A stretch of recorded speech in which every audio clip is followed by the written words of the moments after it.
talk about robots in space. And joining me right now is Zac Manchester. He is with the Robotics Institute at Carnegie Mellon University School of Computer Science. Hi, Zac. Hi. Thanks for making the time to be here with us today. Can you start by telling me about your journey, how you ended up in the field that you're in now? Yeah, I think it's like a kind of stereotypical story. I was the classic like space nerd, airplane nerd as a kid. Like I was just obsessed with rockets and airplanes growing up, like the usual. So it was almost like, there was almost like no other path I was going to end up. Like I was going to be an engineer or a pilot or something, from like earliest childhood. Yeah, so I had that growing up, and then, went to school I actually did my undergrad in applied physics at Cornell, and then sort of minored in aero, and then ended up doing a master's in aerospace, PhD in aerospace. Worked on all kinds of little satellite things in grad school. Spent some time at NASA, and I don't know. But yeah, like I think like the path was always from like as early as I could talk, or any of that stuff. Like as soon as I was like a sentient being, I was obsessed with airplanes and spaceships and stuff. I love that because you've accomplished really both of your childhood goals, right? You got your private pilot's license and now you're working in this incredibly dynamic field. I want to talk to you a little bit about what you are working on right now. What was your aha moment that made you think to yourself, what I think we should work on is autonomous swarming satellites? Going back to my grad school work, which was in really, really tiny satellites. So I've got a couple of these here poking around. So I did this as a PhD student. We call these chipsats. They're little like 3 by 3 centimeter, 4-gram printed circuit board satellites. So I did this. We had a whole thing. I Kickstarter funded these things in grad school, and we launched a little over 100 of them in low Earth orbit and kind of flung them out. And kind of really early on in that project, the idea of having a whole bunch of these really cheap, tiny satellites where you could have hundreds, thousands, maybe, tens, hundreds of thousands of these things because they cost a few dollars each. It gets you to this perspective of, well, if I've got a whole bunch of these things, the obvious thing to do with them is to kind of network them and see what can you do collectively with these things that you could never do with one alone. So it's kind of this strength in numbers angle. And so, yeah, it goes way back to that kind of early work that I did as a PhD student. And more broadly, there's been a like, say, 20-year-ish trend in the aerospace field of satellites going smaller and smaller. It's kind of started the early 2000s with the CubeSats, if you've heard of these. Like most people have heard of these at this point. So this was a standard for kind of 1 kilogram little 10 by 10 by 10 centimeter satellites that originally came out of Stanford and Cal Poly as a way to get students to be able to build satellites and actually see them fly before they graduated, like a thing that could get from start to launch in a couple of years. But that kind of really exploded and in many ways changed the whole industry. And brought costs down, brought sort of life cycles of missions down to a year or two. And there's a thriving startup ecosystem around this, and it led to smaller launch vehicles and a whole other thing. But really that whole trend of, smaller, cheaper, faster missions, I think has opened people's eyes to this possibility of, well, if we've got smaller, cheaper satellites now and launch costs have gone down, we can really realistically think about deploying large numbers of these things.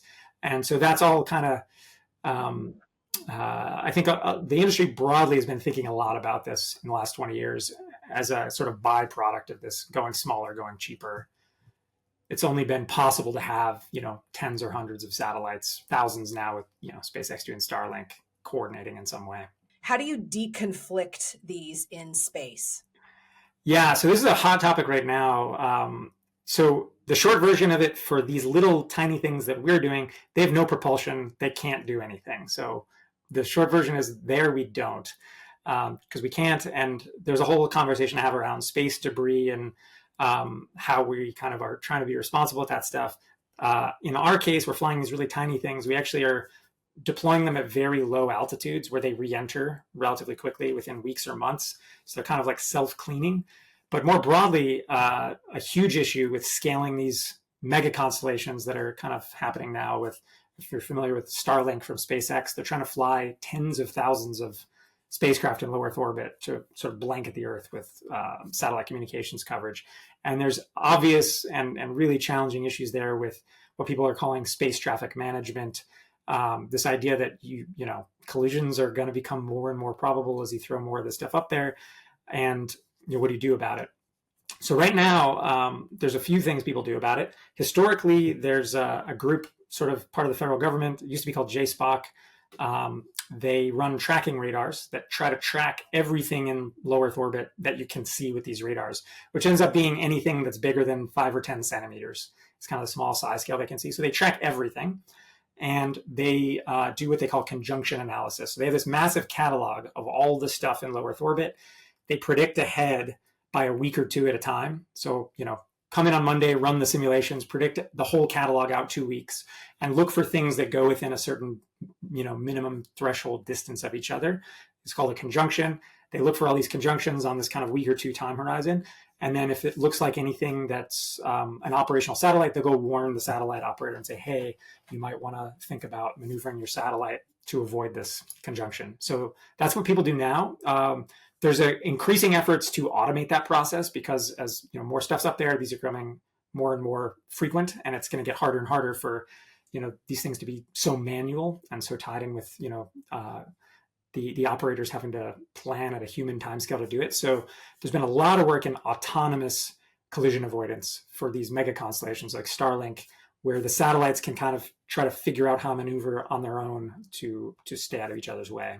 So that's kind of pretty nascent frontier stuff that people are working on. You can certainly see the relevant applications for AI in a situation like that to Yeah. provide support where humans, at some point with the volume that will be up there, it Right. will require a pretty robust system to stay ahead Yeah, of. there's a huge scaling issue, right? One way to think about this, if you think about collisions, if you have two objects, there's sort of two things can hit each other, but it sort of scales like quadratic. Like if I have 10 things, the number of possible things that can hit each other there is like 10 squared.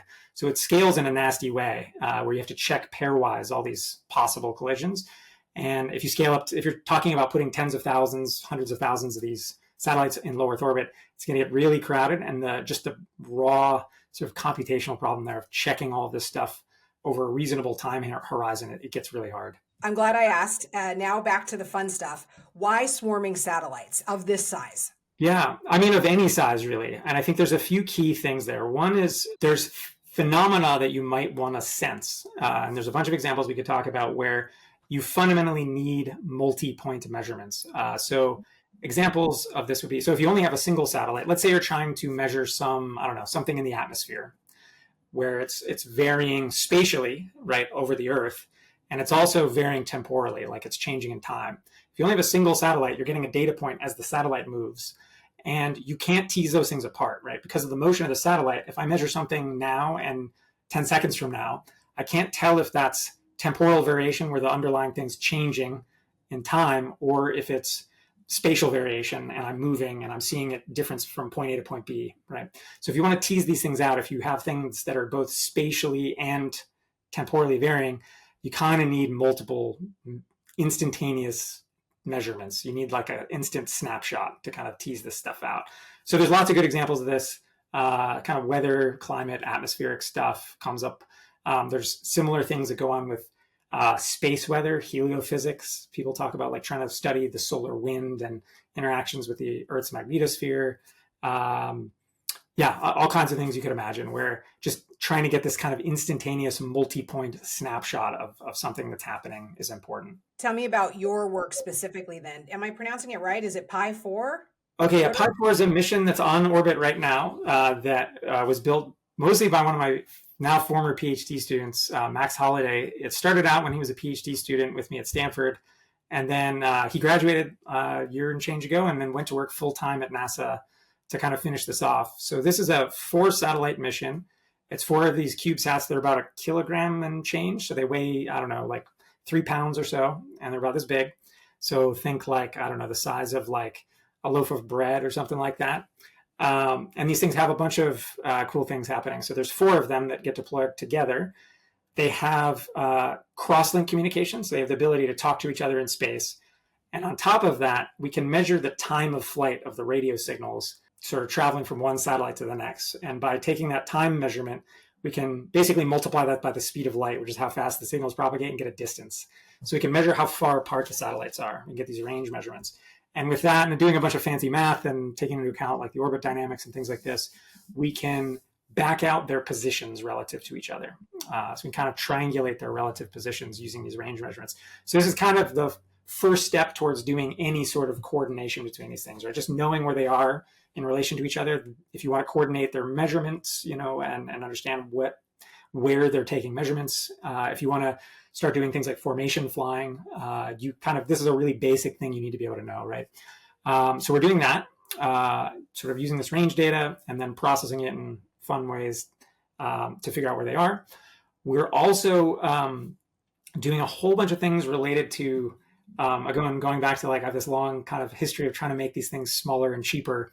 We're doing some fun things with actuation on these guys, kind of in two different ways. So classically, if you wanted to formation fly a bunch of satellites like this, you would need a propulsion system. And when we get down to these really tiny packages, these little tiny CubeSats, that gets really, really hard to do for a bunch of reasons. One, it's just hard to fit all that stuff in there. As soon as you talk prop, you're talking, generally speaking, chemicals and valving and all kinds of plumbing, right? And it gets really complicated. It gets heavy, it gets expensive. And kind of automatically, you're kind of leveling yourself up out of this CubeSat form factor into something a lot bigger, heavier, and ultimately way more expensive.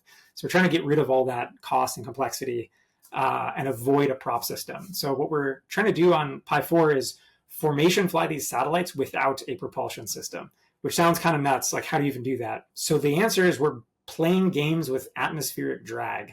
And so the analogy here would be something like a sailboat. So we're in low Earth orbit. There's still really thin air. There's not a lot of air, but there's still thin air. So you get little tiny forces. And these Pi4 satellites have deployable solar panels. So they think about them like wings, right? So they're all tucked away when we deploy them. And then when they get out in space off the rocket, these kind of solar panel arms unfold. And so you can think about them like they've got a good amount of surface area. Think about it like a sail or a wing. And we can basically fly the spacecraft kind of edge on to the wind or face on to the wind. You could think about this like, putting the brakes on. If I sort of angle it such that the fat solar panels are facing the velocity direction, I'm going to get a lot more drag. So people have done stuff like this before, manipulating drag to change orbits. And in particular, there's a startup called Planet that's been doing this for a few years. They have a big constellation of a couple of hundred CubeSats that are doing Earth imaging. The way they do this, they deploy, say, 20, 30, 40 of these things at a time in a big clump. And then they do clever things to manipulate the drag so they can string them along in a sort of line or ring. String of pearls formation is what this is typically called. So that lets you spread these guys on a line. It's kind of obvious you could do that, right? Basically, you have brakes. You can hit the brakes. Unfortunately, that string of pearls formation doesn't let you do certain kind of sensing things. In particular, one of the things we're really interested in is navigation, positioning, this kind of stuff, where you want to take these kind of range or time of flight measurements and turn those into positions. It turns out if everyone is in a line, you can't get a 3D position fix. You need cross-track separation. You need basically separation in multiple directions to do triangulation.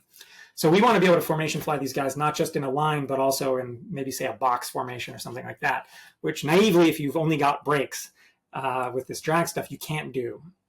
So we've basically figured out a way to do this. The rough analogy, I would say, it's a very rough analogy, would be like tacking and sailing. So you want to kind of fly, somehow you want to get forces in the direction perpendicular to the wind. You want to fly sideways with respect to, which is how a sailboat tacks, right? We don't exactly have this kind of thing going on. What's going on instead is some kind of complicated interactions with the Earth's gravity field, which if you're up for a nerd out on this, we can do it. So very much so. The Earth is not a perfect sphere. It's almost a sphere. Mostly to like the next term in the expansion, if you like, in the gravity field is this thing called the J2 effect. And roughly what this is the Earth's spinning. And because of the spin, it kind of gets a little bit squished. So it's a little bit fat around the equator. And there's like an extra bunch of mass around the equator. Actually, if you measure the radius of the Earth from pole to pole is, I want to say maybe 20 kilometers shorter than from equator around the equator because of this kind of squashing effect. So there's this extra fat around the equator. And what that does to orbits, if you think about an orbit kind of going around the Earth, like maybe near equatorial, like or near polar, kind of around like this. If you think about it when it's up, like sort of in the northern hemisphere, this extra fat around the equator is pulling down on it more. When it comes around the other side and it's say down over the South Pole, it's getting pulled up towards the equator, right? So that's actually generating about like a torque on the orbit. It's doing this. And this causes this thing called nodal precession. Basically, it causes the orbit to spin around. So this is a known thing. What ends up helping us here is that effect is altitude dependent. So the lower you go, the stronger the effect is because you're closer, which kind of makes sense. So what we do is we take these satellites using drag. We can kind of hit the brakes. We can lower the orbit using drag. So if you have two satellites, we can kind of hit the brakes on one and drop its orbit down slowly. As it goes lower, that precession effect speeds up. So it starts to kind of clock the orbit around. We wait for that to get where we want it, and then we drop the first satellite back down to match it again. So this way we get cross-track separation, and we can make kind of arbitrary, say, 2D formations. We kind of line them up this way and in the cross-track direction as well. So we're trying to do stuff like this on Pi4. We're trying to do sort of ultra low cost, be really clever with actuation and avoid expensive things like prop systems. I am so beyond impressed and thrilled at human ingenuity at any given time, and especially with this project. The way you describe it is very approachable. So I feel like I understand something that is actually insanely complicated. So thank you for making that something I can follow along with. What do you see? So right now you're working through the mechanics of these particular cube satellites, making them work, swarm, communicate, adjust their speed and location. What is the ultimate value for humanity? What problems are you trying to solve? So one of the big motivators for Pi4, there's a reason there's 4 of them, and there's kind of a reason we're working on this box formation problem. Again, going back to like navigation and positioning stuff. So everybody uses GPS. People know about GPS. The way you get positions out of GPS is you do this triangulation thing. You measure time of flight of radio signals. It turns out you need at least 4 satellites to get a position fix, and you need them to be spaced out in a certain way. So the reason for this, you might think, basically you're trying to get an XYZ position. There's 3 numbers you need there. So you need at least 3. It turns out you're measuring time of flight, and it turns out there's an extra time variable you have to estimate out as well, which is basically a clock offset. So if you had a perfectly synced clock, like if everyone had atomic clocks, in their phones, you wouldn't have to estimate that out as well. But because of the timing precision you need and the fact that you don't have an atomic clock, you basically have to back out this clock correction term as well. So there's 4 numbers. You need X, Y, Z, and time to get a position out of GPS. So that means you need 4 numbers. You need 4 satellites. You need 4 of these range measurements. And because of geometry, they can't be in a line. They have to be kind of spaced out enough. In GPS speak, this is called dilution of precision. Basically, as those satellites start to kind of get too close together overhead, you lose accuracy in your position. And if they kind of are lined up, you can't get a position anymore. Okay, so that's kind of the formation flying angle, the position angle. That's where 4 comes from. What we're trying to do with Pi4 is actually get towards a system that can do this kind of triangulation stuff, sort of like GPS, but backwards. So GPS transmits from the satellites, and then the receiver on the ground listens and figures out where it is. So this is great if you're in a car or in an airplane and you need to know where you are. But if you flip this around and you look at applications like wildlife tracking, which is an area we've been heavily involved in for the last couple of years, if you want to track birds or whales, which is super important for climate change and things like that, the whale doesn't need to know where it is. The researcher sitting at some university or government lab needs to know where the whale is. So having a GPS receiver on a whale does you no good. Basically, this thing's sitting there in the ocean listening to the GPS satellites, and it has to have not only a radio receiver to listen to the satellites, it then has to have all the smarts to take those signals, do a whole bunch of signal processing and math and compute this navigation solution where it is. And then the whale knows where it is, or the tag knows where it is out in the middle of the ocean. It doesn't help us. So then you need another radio maybe to ping some other satellite to bounce the signal back to the researcher who ultimately cares about it. So this is how it's currently done. And it means that these tracking devices are way bigger, way heavier, way more power hungry, and way more expensive than they need to be. In fact, like if you go out and commercially try to buy these things, they look like a little brick.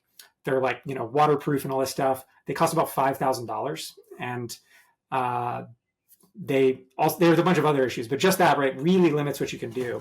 And so if you kind of flip this around and instead have the tags on the whale, for instance, transmit instead of listen, Now it can be a super dumb little beeper. It doesn't have to think about anything. It doesn't have to know anything. All it's doing is, collecting energy from a solar cell or whatever. And as soon as it has enough power, it just pings little radio, beep.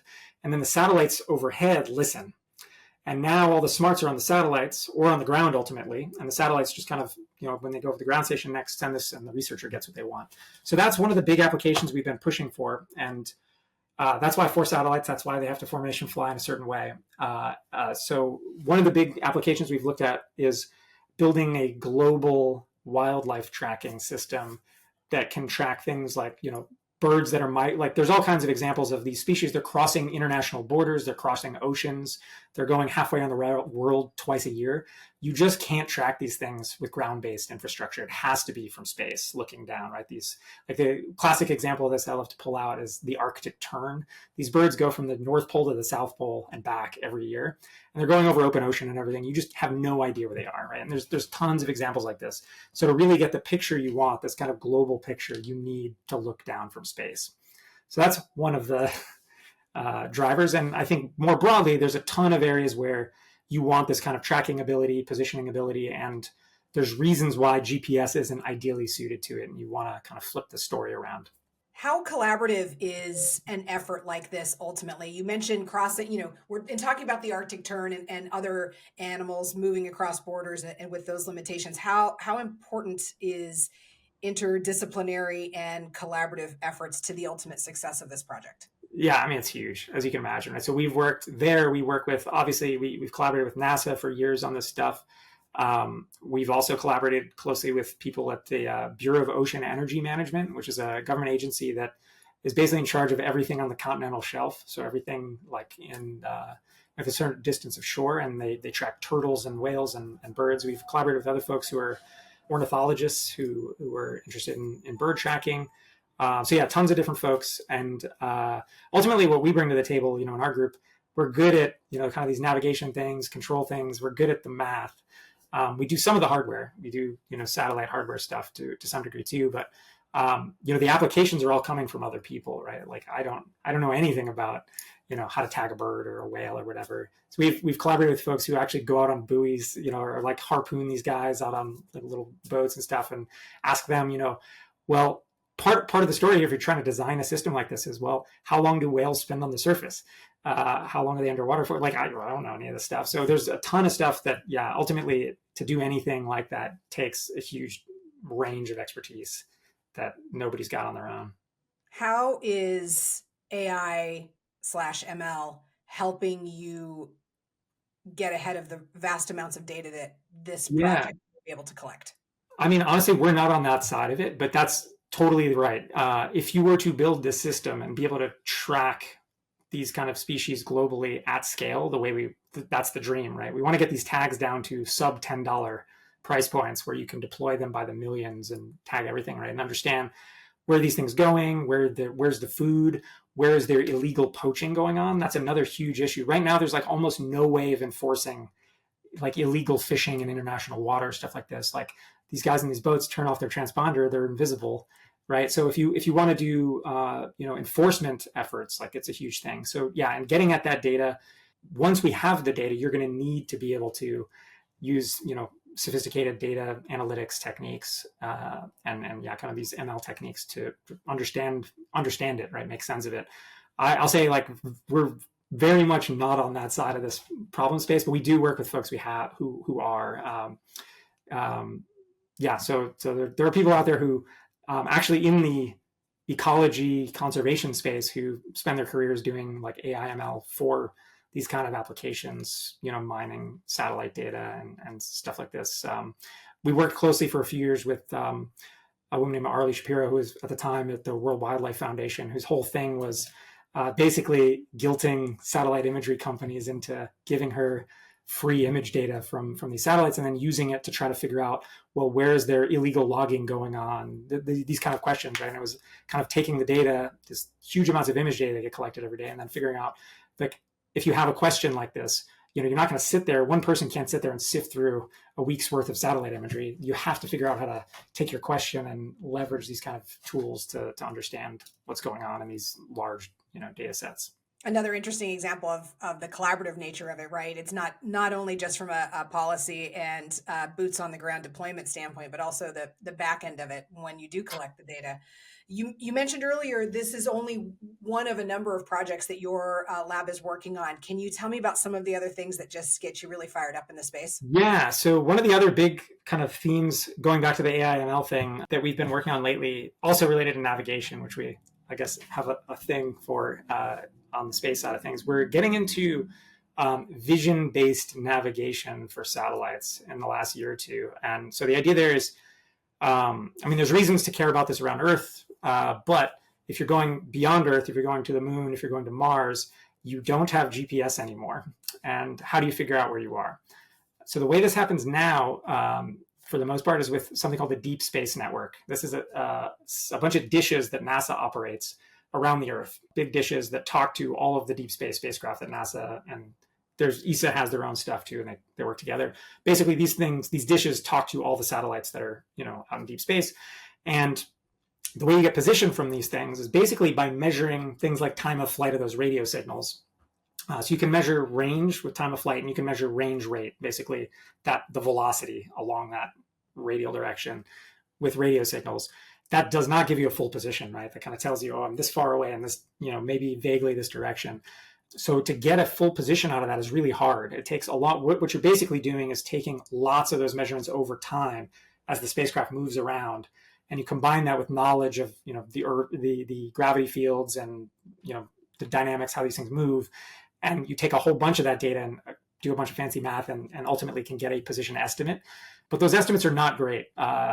So for context, typical errors of, like when we go to Mars and we try to land on Mars, when one of those spacecraft hits the Martian atmosphere, its position uncertainty is maybe around 1 kilometer. So it's way worse than GPS, right? And it takes a lot of effort to get that to happen. So if we want to do, for instance, we had a project for a while on precision landing for Mars, entry descent landing. Like, NASA wants to put crewed spacecraft on Mars when they eventually send people there to within 50 meters. That's the stated goal, which if you have GPS is easy, right? SpaceX lands rockets on a barge within 10 meters. But if you're at Mars with no GPS, how do you get to 50 meters? It's a huge challenge. So one of the ways people are looking at doing this, and we're looking at doing this, is by using imagery, using cameras, and then using map data, existing imagery, to identify landmarks in what you're seeing with your cameras and correlate those with known, like you take what you see in the camera and try to correlate that with known landmarks, their location on a map. From that, you can get some bearings. And, if you have enough of that stuff, enough of those landmarks that you can see, you can figure out where you are. So we've been working on this for a while. We've got an Earth version of this working right now. And it turns out Earth is the hardest case, which is kind of why we started with Earth, because of clouds and weather and seasons. So at any given time, about 50% of the Earth is covered with clouds. And that's all time varying and messy. And then also seasonally from, June to January, the same spot might look green, brown, or white, and depending on, what's going on with rain and snow. So that makes it really hard to do at Earth. If you go to the moon or Mars, no clouds, no weather. It looks the same all the time. So it's actually a way easier problem. So we've got the kind of an Earth version of this worked out, which we're actually hoping to test in the next year or so, follow-on satellite that we're building now. Here at CMU with a collaborator in ECE, Brandon Lucia, we've been doing this. We actually ran this as a class this past year, had a bunch of students working on this, like designing the satellite and building a bunch of stuff. So it's going to be another little CubeSat with 6 cameras on it. It's got a camera out each face, so it kind of gets a full 360 view of everything. And then, basically looking down at the Earth and looking out at the stars and taking information, like identifying unique landmarks, unique stars, taking all that, and then ultimately backing out both its orientation and its position with no GPS. This is an aside, but I'm in a rabbit hole and I'll get right back out of it. And I probably have this wrong, but in my head, when you're discussing this, I'm thinking about deploying something to Mars. Mars has its own set of gravity and it does have its own set of weather, even if it doesn't have an atmosphere. But these CubeSats don't have propellant. Would there be a way to launch them in Mars and do the exact sort of low orbit mapping that you are doing with P4, even though maybe the drag variables and the ways that you're navigating now don't exist? So there is some atmosphere on Mars. It's way thinner than on Earth. I haven't looked at the drag stuff and whether that kind of drag-based formation flying stuff is viable around Mars. So I can't give you a good answer there. It might be, might not be. It might be super impractical.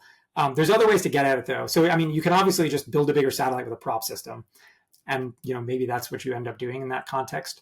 Another thing we're looking at though that I'm pretty excited about, which seems like it may work out in the moon context, but again, back to like how do we make these things smaller, cheaper, et cetera, is actually solar sailing to do this instead of drag, right? So you're probably familiar with this, but like people have flown solar sails. You big shiny mirror thing, and you kind of get momentum from photons from the sun, right? And the analogy there to sailing is really good, actually. It's pretty much sailing. It turns out like what people have looked at for years, though, is trying to actually do large maneuvers with solar sails, like go from Earth orbit to the moon with a solar sail, which is a huge amount of delta V. You need a huge amount. So if you try to do something like that, you need a gigantic sail, and it becomes pretty impractical to build a sail that big. But if you're talking about the sort of thing we're doing with drag with Pi4, we're talking about really tiny forces. And really what matters there is the difference in forces between pairs of satellites, right? So we're not trying to massively change the orbit. We're trying to tweak it just a tiny amount between these two satellites to move them relative to each other. It turns out if that's the sort of thing you're trying to do, you don't need a lot of sail. Actually, you can get away with maybe even just a few square meters, which now looks super doable in a CubeSat package. So that's a way you could get at this, for sure at the moon, which is something we've been looking at recently. And then maybe, that sort of thing can work at Mars too, for this kind of formation keeping control stuff where you maybe don't have atmosphere. Zac, my last question to you is, what do you love the most about your job? I just like playing with my toys. That's why we do it. I mean, like that solar sail stuff, we're actually doing that right now in collaboration with JPL. I have a student that's there for the summer who's been working on this for a bit. And we're trying to do that stuff. We're basically developing the algorithms so that one of these little satellites can do this autonomously, like can do all the calculations to do it on board without having to phone home to Earth. So it's all, I think that everything we're doing is kind of geared towards, onboard autonomy. Like how do we make these things smarter so that they don't need to phone home all the time and have a human in the loop? And then how do we make them smaller, cheaper, all this kind of stuff, more capable, all of which is geared towards how do we scale these things, right? If I want to have 10,000 of these things floating around the moon, all 10,000 of them can't be phoning home to Earth all the time to ask where they are, to ask a human to like avoid collisions, to ask, all of that stuff, right? So it's all tied together. Like they need to be more autonomous so that they're not reliant on comms back to Earth and humans. They need to figure out where they are without phoning home. And we need to make them smaller and cheaper so we can get to those kind of scales. So I think the biggest thing for me, like why I do this and why I'm not at NASA or at a company or whatever, is that I get to, like, this conversation sort of really kind of is kind of testament to that, I guess. I like having like my hands in 10 different things at the same time all the time. And I think, in any other context, it would be maybe one or two things.